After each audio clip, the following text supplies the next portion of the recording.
11-17-54, Prodi Pendidikan Agama Kristen semester 4. Di sini saya membuat video ini yaitu untuk memenuhi tugas saya dengan mata kuliah Pendidikan Agama Kristen Anak atau PAK Anak.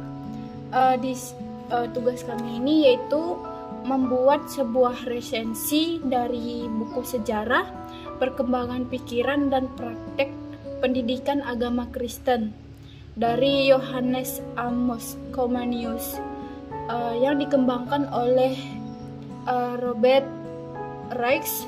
Buku ini sendiri dicetak oleh PT Gunung Mulia Jakarta. Pembahasan yang akan saya bahas di sini yaitu dari bab 5 dengan judul Robert Raikes dan perkembangan sekolah minggunya. Baik, langsung saja kita akan masuk ke dalam materi. Di sini saya akan membahas 3 pokok bahasan mengenai Robert Raikes. Yaitu yang pertama, saya akan membahas mengenai latar belakang berdirinya sekolah minggu, dan yang kedua yaitu riwayat hidup dari Robert Raikes, dan yang ketiga yaitu pertumbuhan sekolah minggu. Saya akan membahas pertama-tama yaitu mengenai latar belakang berdirinya sekolah minggu. Pada revolusi industri yang terjadi di Inggris pada abad ke-18 menjadi sebuah alasan munculnya sekolah minggu. Ada beberapa hal yang membuat revolusi ini terjadi. Yang pertama yaitu mengenai kekayaan Inggris akan bahan mentah seperti batu bara, wol, dan besi. Yang kedua yaitu luasnya daerah pemasaran sehingga mendorong produksi yang sangat besar. Dan yang ketiga yaitu kekuatan armada lautnya yang memungkinkan distribusi produksi. Dan yang keempat adalah pemerintahan yang tidak stabil. Dan yang kelima, banyaknya penemuan baru yang dihasilkan oleh penemu-penemu Inggris yang meringankan pekerjaan manusia dan menggantikan tenaga manusia dalam melakukan proses produksi. Dan yang keenam yaitu banyaknya permintaan pasar akan wol, dan hal ini menimbulkan efek beruntun kepada pemilik industri, dan pemilik industri harus membutuhkan tanah yang lebih luas untuk domba. Ini membuat lahan pertanian berkurang sehingga petani bermigrasi ke kota menjadi buruh dengan upah yang sangat rendah di pabrik-pabrik tersebut. Revolusi ini menimbulkan kapitalisme dan kemerosotan moral, dan pemeran tenaga manusia dengan upah kecil membuat anak di bawah umur pun ikut dipekerjakan untuk memenuhi kebutuhan hidup, dan banyak terjadi pencurian, mabuk-mabukan, dan keributan. Semua ini tidak lain adalah efek beruntun yang disebabkan oleh revolusi industri tersebut. Pemilik industri semakin kaya sedangkan untuk buruh semakin melarat dan tidak diperhatikan. Selanjutnya kita akan membahas mengenai berdirinya sekolah minggu.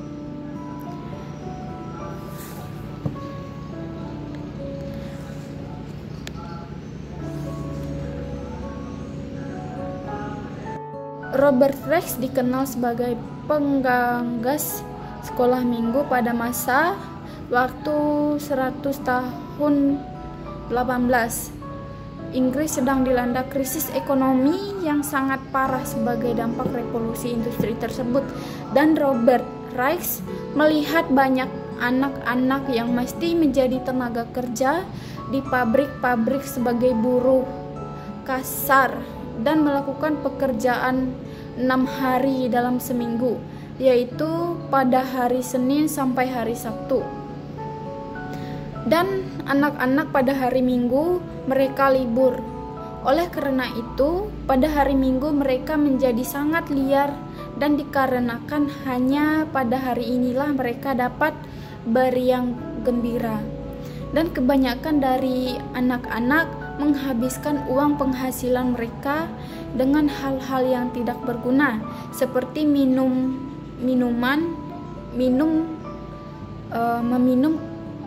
minuman keras. Melihat kondisi itu, Robert Reich bertekad untuk mengubah kondisi, dan Robert Reich kemudian memulai sekolah minggu di dapur Nyai Mederit di kota Scuti Alley pada Juli 1780, dan di sana selain mendapatkan makanan, anak-anak juga diajarkan mengenai hal sopan santun, membaca dan menulis. Dan menurut Reich, buku pelajaran yang terbaik yang dapat dipakai yaitu buku Alkitab. Dan 2 tahun setelah itu sekolah minggu dibuka di beberapa sekolah yang ada di sekitar Gloucester. Reich kemudian mempublikasikan sekolah minggu melalui Gentleman's Magazine dan juga Arminian Magazine pada 1784. Kesudahannya atas bantuan John Wesley, pendiri gereja. Kehadiran sekolah minggu diterima juga oleh gereja mula-mula oleh gereja Metodis. Kesudahannya gereja-gereja Protestan lain pada tahun 1831. Sekolah minggu di Inggris telah mengajar 1.250.000 anak, sekitar 25% dari populasi revolusi industri tersebut. Dan yang kedua yaitu di sini saya akan membahas mengenai riwayat Robert Reich. Langsung saja kita akan masuk ke dalam riwayatnya. Robert Reich ini sendiri lahir pada 14 September 736 dan meninggal pada 5 April 1811 pada umur ke-74 tahun. Dan Robert Reich ini sendiri yaitu adalah seorang dermawan Inggris yang dikenal sebagai bapak pendiri sekolah minggu. Dan dia lahir di Gloucester pada 1736. Anak sulung dari Mary Drew dan Robert Reich, seorang penerbit surat kabar di Inggris. Dia dibaptis pada tanggal 24 September 1736 di gereja St. Mary de Crieve di Gloucester.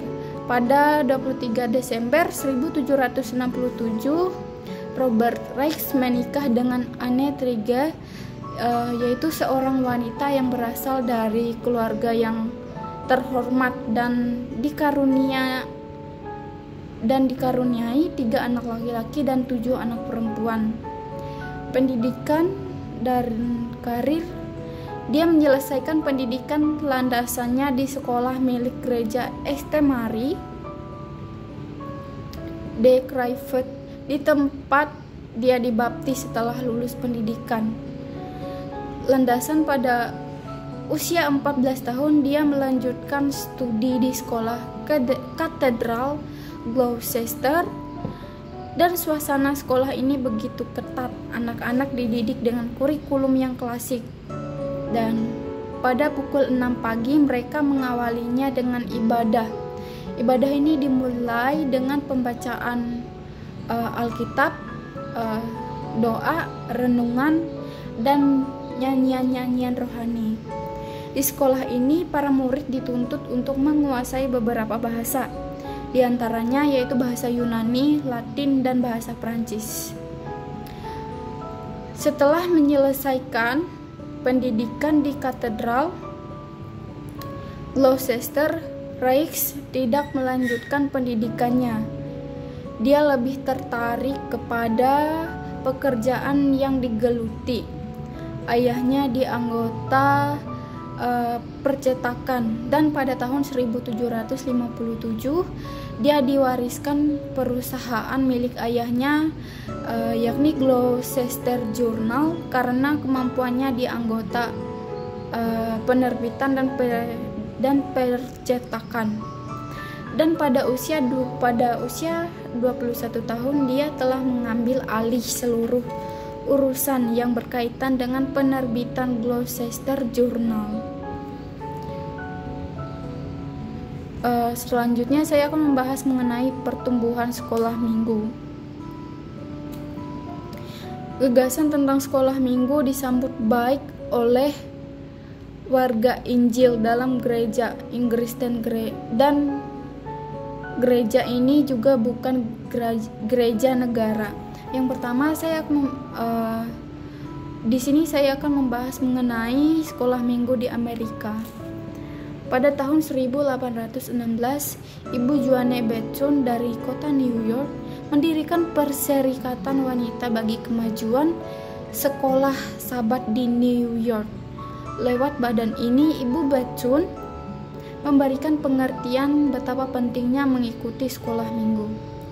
Tetapi kegiatan atau gerakan ini ditentang oleh beberapa para pendeta dan kaum awan, dan sekolah minggu di Amerika lebih baik daripada di Inggris. Di Amerika sendiri, sekolah minggu mulai mengembangkan diri dengan menciptakan lagu-lagu pujian dan teologi. Gerakan sekolah minggu pada saat itu tidak membedakan anak-anak dengan orang dewasa. Mereka semua mempunyai dosa dan harus bertobat dari dosa mereka, dan harus menerima Kristus sebagai Tuhan dan Juru Selamat. Jadi pertobatan anak-anak lebih dipentingkan saat itu.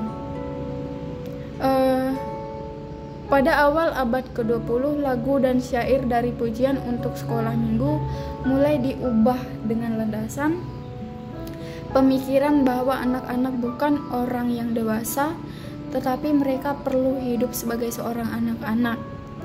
Kelemahan dari sekolah minggu abad ke-19 ini dibagi menjadi 3 bagian. Yang pertama yaitu moralitas pribadi lawan ketidakadilan sosial, dan yang kedua yaitu nilai-nilai daerah pertanian dan lawan nilai-nilai daerah perkotaan, dan yang ketiga yaitu teologi perseorangan lawan teologi gereja. Di sini saya akan membahas mengenai sekolah minggu di Eropa Barat, dan ini merupakan adalah pembahasan terakhir saya. Yang pertama, sekolah minggu di Eropa Barat dibagi menjadi 2 tempat, yaitu ada di Jerman dan di Belanda. Sedangkan di Jerman, sekolah minggunya diprakarsai oleh Wilhelm Brockmann dari Bremen, Jerman, dan Albert dari New York pada tahun 1860. Dan banyak orang keberatan dengan adanya sekolah minggu ini, dikarenakan mereka beranggapan tidak cukup hanya calon seorang guru yang sudah diperlengkapi dengan pengetahuan dan keterampilan mengajar, dan belum cukup seorang guru yang sudah terlatih untuk mengajar. Dan juga sekolah minggu di Jerman mengembangkan diri menjadi kebaktian anak-anak. Maka titik beratnya adalah kebangunan rohani pada diri anak-anak melalui kebaktian dan bimbingan Alkitab. Selanjutnya, sekolah minggu di Belanda. Sekolah minggu di Belanda ini sangat berbeda dengan gagasan sekolah minggu di negara lain. Di Belanda, sekolah minggu diadakan karena atas dasar kebangunan rohani, dan gagasan ini dibawa oleh Dr. Abraham pada bulan Oktober tahun 1836 di kota Gravenhage.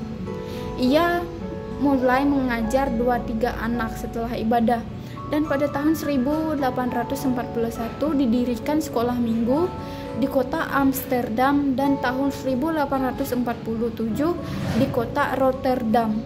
Pertumbuhan yang luar biasa terjadi pada tahun 1857 karena pada saat itu pemerintah Belanda melarang penggunaan Alkitab pada sekolah-sekolah, sehingga para orang tua harus mengikuti sertakan anak-anak mereka pada pendidikan Alkitab yang secara alternatif.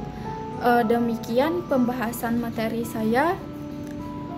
Mohon maaf jika ada kesalahan dalam pengucapan kata dan kekurangan dalam materi. Terima kasih, Tuhan Yesus.